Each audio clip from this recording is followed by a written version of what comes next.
Anda kembali menyaksikan berita utama spesial kemerdekaan. Saudara, tangis haru keluarga mewarnai pembebasan narapidana di rutan kelas 1 Asalemba, Jakarta Pusat yang mendapat remisi bebas di hari ulang tahun ke-79 Republik Indonesia.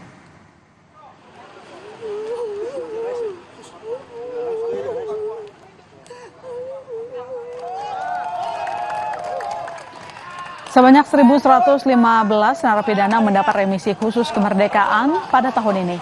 1.054 narapidana menerima remisi umum 1 atau pemotongan masa hukuman. Sementara itu, 61 narapidana lainnya mendapat remisi umum 2 atau bebas murni. Remisi ini sebagai stimulus bagi narapidana yang berkelakuan baik dan aktif dalam program pembinaan di dalam rutan.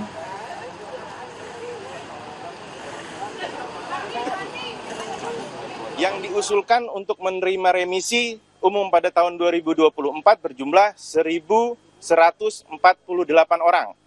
Dan yang memenuhi syarat untuk diusulkan sejumlah 1.115 orang. Sehingga dalam presentasinya ketika yang menerima remisi itu ialah sebanyak 97% ketika kita berbicara persentase.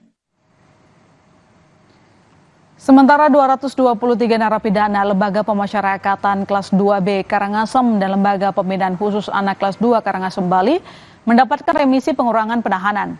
Dari seluruh narapidana yang mendapat remisi, 5 orang diantaranya merupakan warga negara asing, serta ada 7 narapidana lainnya yang mendapatkan potongan hukuman dan langsung resmi bebas bersyarat.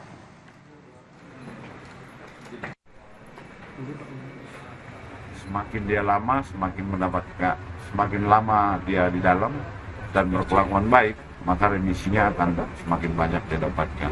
Dan negara asing yang dapat remisi sebanyak 5 orang, terdiri dari kebangsaan Rusia 3 orang, kebangsaan Inggris 1 orang, kebangsaan Spanyol 1 orang.